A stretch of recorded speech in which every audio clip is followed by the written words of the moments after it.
Olá, pessoal! A aula de hoje tem como temática os tipos de estudos epidemiológicos.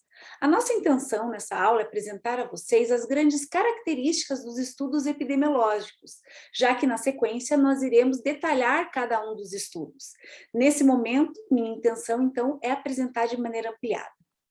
Para introduzir o assunto, eu gostaria de relembrá-los os três grandes pilares dos estudos epidemiológicos. Para que eles servem? Inicialmente, a gente tem como proposta descrever doenças e agravos. A descrição de uma condição de saúde ou de doença de uma comunidade, ela é necessária para que se possa entender a grandiosidade daquela situação. Então, esse seria o primeiro pilar, digamos, primeira grande objetivo dos estudos epidemiológicos. O segundo grande objetivo é explicar a ocorrência dessa condição. Como que ela aconteceu, da onde que ela veio, a questão da etiologia, fatores de risco relacionados à potencialização ou à prevenção da condição de saúde ou doença que você está almejando descrever, identificar e caracterizar, né?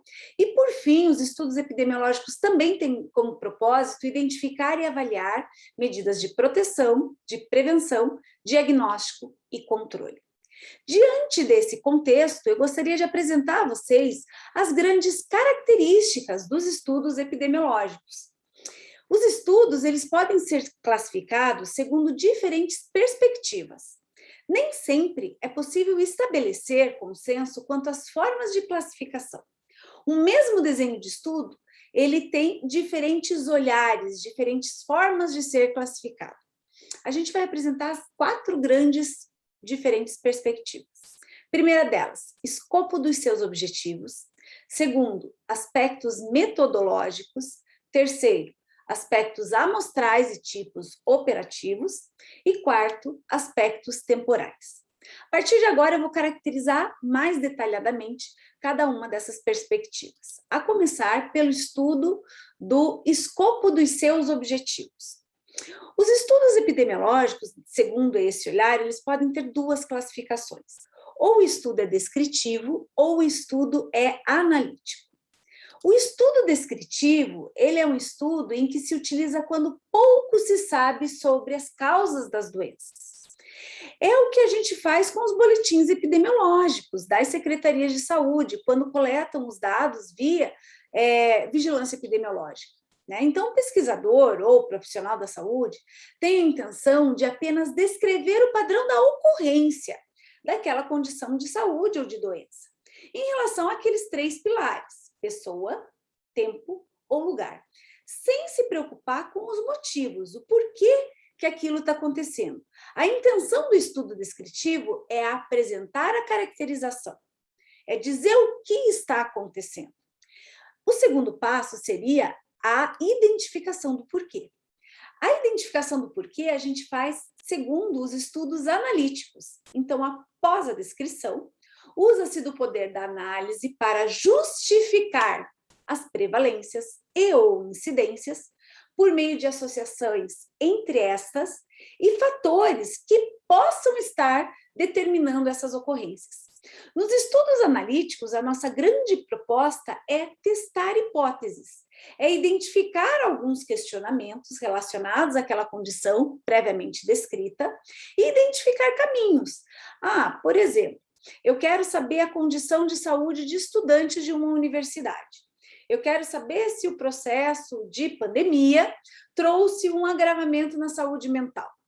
Esse é um tipo de estudo observacional. Eu vou observar os estudantes, eu vou inferir algum questionário, fazer algum questionamento e fazer comparações, identificar a pandemia realmente trouxe malefícios mentais, sim ou não. É uma hipótese. Então, os estudos analíticos, eles servem para testar essas hipóteses, para identificar essas questões que possam estar nos angustiando ou trazendo ou vindo à tona, tá? Bom, no segundo aspecto de caracterização, os aspectos metodológicos. Os aspectos metodológicos têm a ver com a referência espacial dos mecanismos de coleta. Uma distinção poderia ser estabelecida entre os estudos de observação e os estudos de experimento ou de intervenção. Então, aí a gente tem outras caracterizações, né? Os estudos de observação são aqueles em que o pesquisador não intervém, isto é, não introduz artificialmente um fator de exposição e apenas sistematiza os dados passíveis de aferição através da observação. Então, os estudos observacionais, eles vão utilizar-se de instrumento para coletar a informação que se quer naquele momento, eles vão observar grupos populacionais, eles vão observar contextos de pacientes doentes e não doentes e caracterizar algumas informações.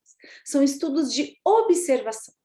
Os estudos experimentais, nesse sim, o pesquisador intervém na população estudada, controlando algum efeito de exposição. Esses estudos buscam testar hipóteses causais sobre associações envolvendo intervenções de interesse, como uso de medicamentos ou vacinas, técnicas ou métodos preventivos. Gostaria de exemplificar um pouquinho esses dois tipos de caracterização. Então, vamos começar aqui pelo estudo de observação. Os estudos observacionais, então, a gente pode ter como exemplo o estudo transversal. O estudo transversal é aquele que se tira uma foto do momento e você vai ler aquela foto, vai identificar o que eu tenho nesse momento, o que eu tenho nessa foto. O estudo observacional também pode ser um estudo populacional. E aqui, diferente do estudo descritivo, ele é um estudo que vai observar e testar algumas hipóteses. Então, ele vai identificar se as pessoas que, vamos falar da pandemia, né, que é o nosso grande exemplo, se as pessoas que vieram a óbito por Covid, elas realmente tinham um fator de risco vinculado. E isso eu vou comprovar por meio de análise estatística. Eu vou fazer uma inferência estatística, eu vou aplicar um teste estatístico para comparar informações e trazer um resultado. Não só descrever, mas trazer um resultado formal.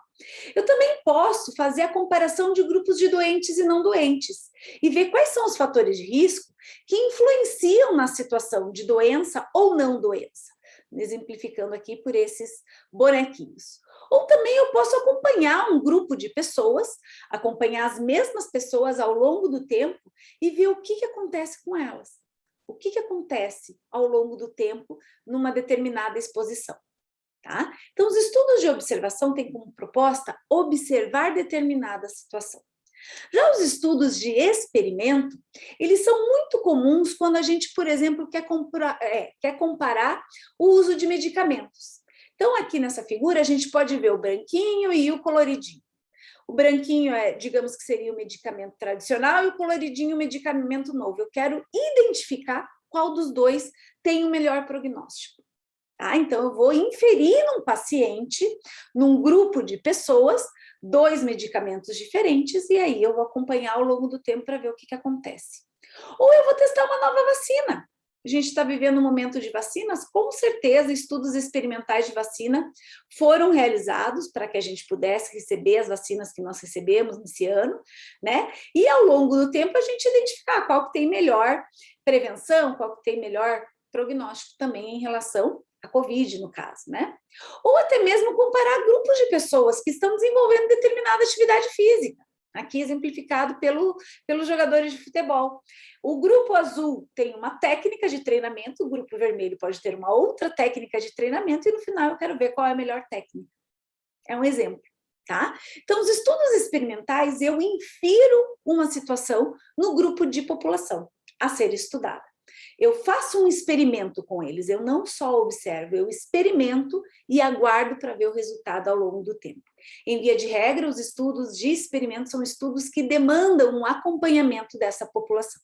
Já os estudos de observação, não, eu visualizo eles no momento pontual, ou até mesmo posso acompanhá-los, mas somente observando, sem inferir nenhuma técnica, nenhuma exposição extra, tá? O terceiro tipo de caracterização são os aspectos amostrais. E dentro dos aspectos amostrais, eu tenho também 2 possibilidades. O estudo ele pode ser ou um estudo agregado ou um estudo individuado. Gente, o olhar dos aspectos amostrais tem a ver com a forma de coleta de dados. Como é que eu vou coletar os dados desse grupo populacional? Então, quando eu falo do estudo agregado, eu estou me referindo a coletivos humanos, a grandes populações. Então, eu pego uma coleta de dados de um grupo de pessoas que eu não conheço individualmente. Em via de regra, os estudos agregados, eles são baseados em bancos de dados populacionais, como o banco de dados do DataSUS. Então, refere-se a coletivos humanos, quando a coleta de dados é agrupada, é agregada. Já os estudos individuados são aqueles que se referem a estudos onde sujeitos são analisados um a um, e não em grupo. Então, quando eu vou fazer uma entrevista, eu vou aplicar um questionário aqui. Estou fazendo uma entrevista com aquele indivíduo. Eu vou entrevistar 50, 60, 100, 200, 500 indivíduos. Mas eu devo pensar se ele é individuado, se o coletador de dados está indo lá, um por um. Me importa quem que é o João, a Maria, a Milena, a Lorena, enfim, quem quer que seja. Tá? Ou eu vou fazer um exame físico, de um por um. Eu vou avaliar uma determinada condição fisicamente nesse indivíduo. Ou eu vou entregar um formulário para ele. Cada um vai responder o formulário, vou colocar numa grande base de dados e vou fazer as minhas análises. Então, o estudo individuado se refere àquele que o pesquisador vai coletar os dados um a um, indivíduo a indivíduo. E a última grande característica dos estudos epidemiológicos são os aspectos temporais. Os estudos, eles podem ser ou transversais ou longitudinais. O que significa um estudo transversal? O estudo transversal avalia em um único momento a presença de fatores relacionados ao estudo. Eu gosto muito dessa imagem do fotógrafo. O fotógrafo é o tipo de pesquisador que faz a pesquisa transversal. Por quê? Porque ele tira uma foto e é aquela foto que eu vou ler. Eu não quero saber o que aconteceu antes, eu não quero saber o que aconteceu depois. Eu quero saber, nesse exato momento, como a pessoa se caracteriza. Então, o estudo transversal avalia em um único momento a presença de fatores relacionados ao estudo. Já o estudo longitudinal é aquele que acompanha um grupo de pessoas ao longo do tempo. Eu preciso acompanhar essas pessoas. Então, vejam, essa foto caracteriza muito bem uma pessoa na idade de criança, criança maiorzinha, adolescente, adulto jovem, adulto, né? Então, caracteriza a longitudinalidade. É o olhar contínuo desse grupo de pessoas num determinado período de tempo, determinado período definido pelo grupo de pesquisa, tá certo? Com isso, pessoal, a gente caracteriza de maneira ampliada os desenhos de estudo. A partir de agora, o que eu gostaria de apresentar a vocês? Então, os estudos epidemiológicos, eles podem ser descritivos ou analíticos.